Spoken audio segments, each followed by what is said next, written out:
Thank you. Well, a year from now, all this is a big win.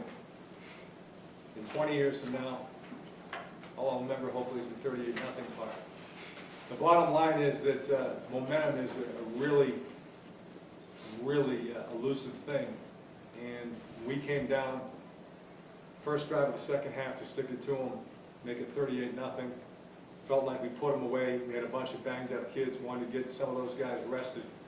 If we weren't so banged up, wouldn't have pulled so many guys. But obviously, we pulled them too soon. We lost momentum, and it became a very precarious situation. Having said that, I prefer to think of us as we head down to New Haven next week as the team that had a ton of guys banged up. Everybody just rallied to make really an incredible first 35 minutes of the game. And that's the team I believe we are. Really proud of our kids. Really proud of us getting the big stop at the end. And obviously Penn did an amazing job. And when you get a Penn team, you don't have them down until the game is over. And you got some players on the field for that first half that helped create that 31-0 lead. Nnamdi and some others that hadn't played in a couple of weeks or so. What you wanted to preserve health.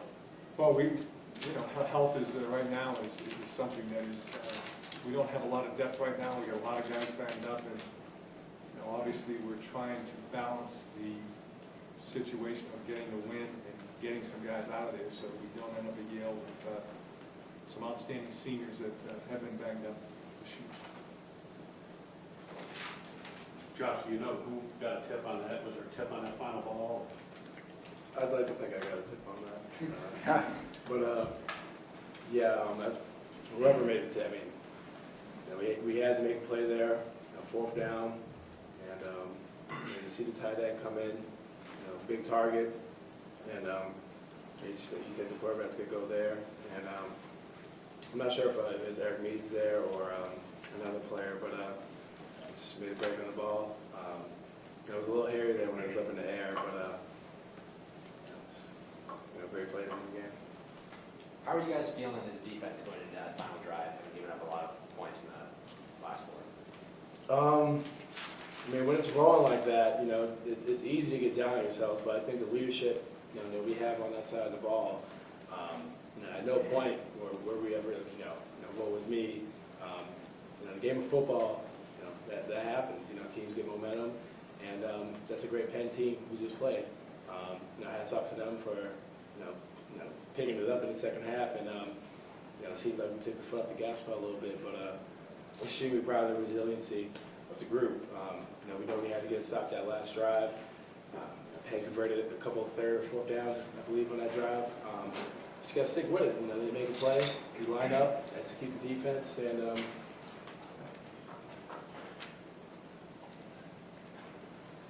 Coach, y'all are up 38-14 in the fourth quarter. Were you thinking at all about last year's Princeton game when they came back and scored? I'd be a liar if I said I wasn't. I mean, that's just the reality of the situation.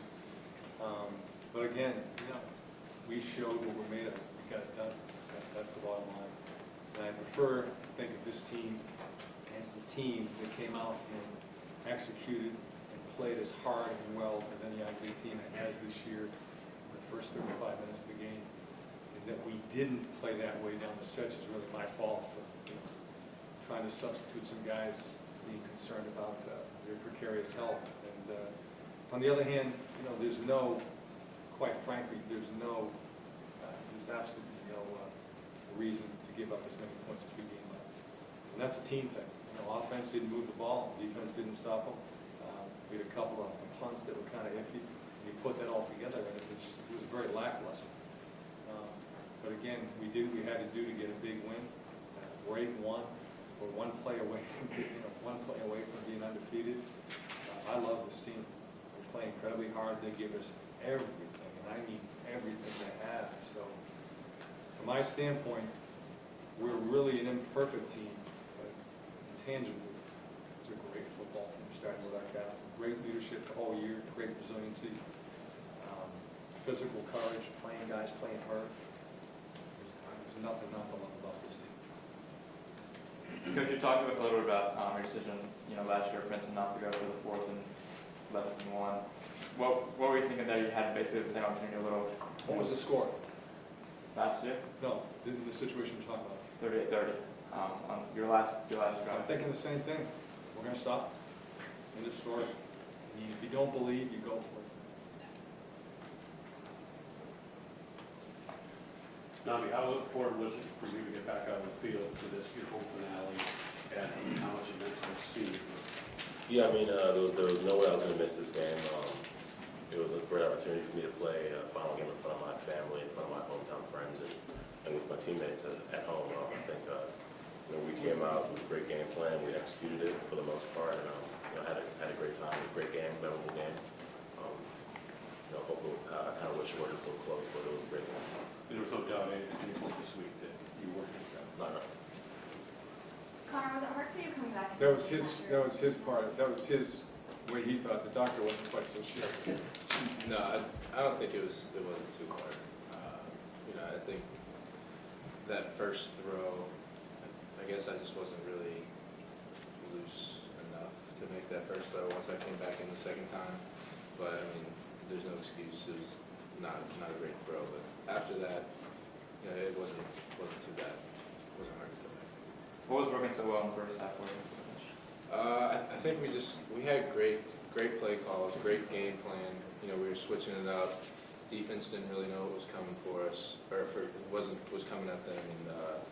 And we had, I think our line brought everything they had today, and it showed a lot up front. We were running the ball well, and that makes it easy on me to throw the ball when we're running the ball well. Coach, it seemed like some of the best Connor played all year there in the first half. Yeah, I thought Connor nailed it. We had really good balance. I thought we really executed well, kept them off balance with some of the things that we had put in the game plan. Executed some really great play-action passes. Connor in particular, the naked to the freshman Ryan Harrison down the corner, the deep pit ball, which we schemed up all week and worked on.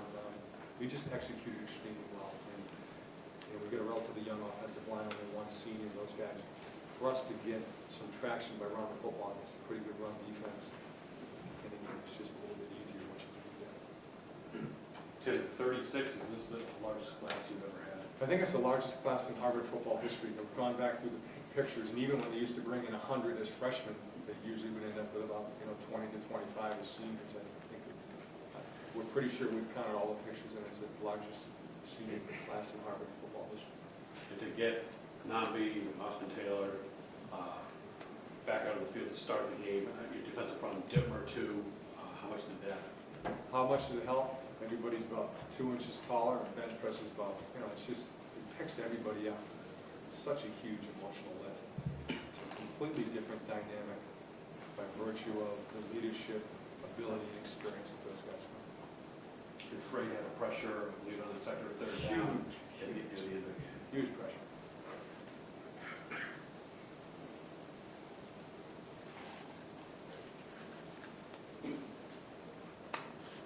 Have you ever had a group that, you're sitting at 81 going to New Haven, a group that dealt with more adversity through the year with injuries that was in this position? Absolutely not.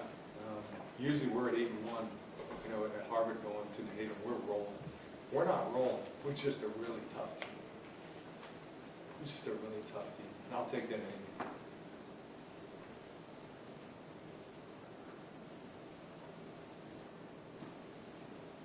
Anything else?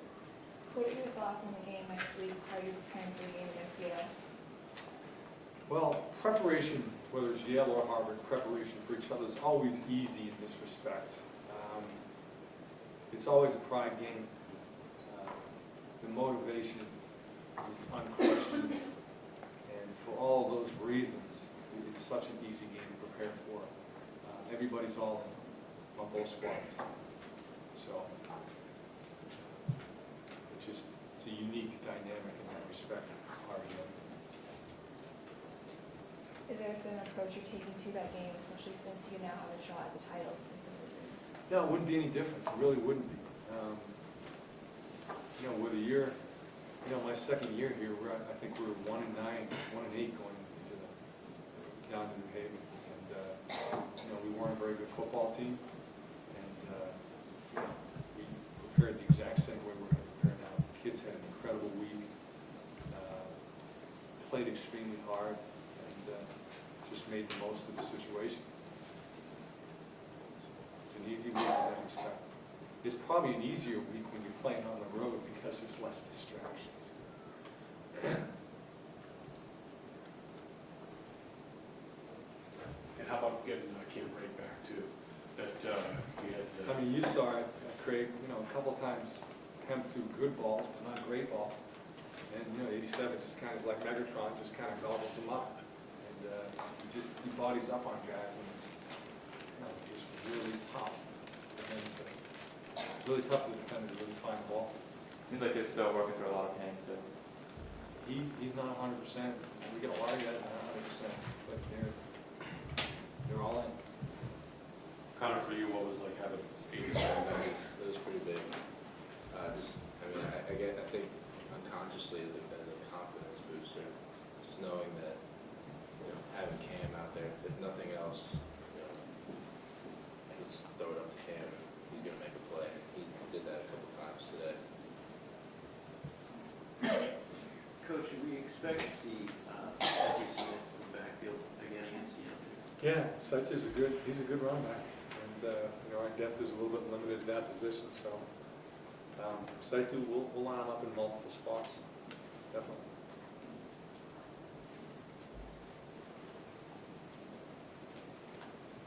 Okay, thank you. Thank you very much. Thanks.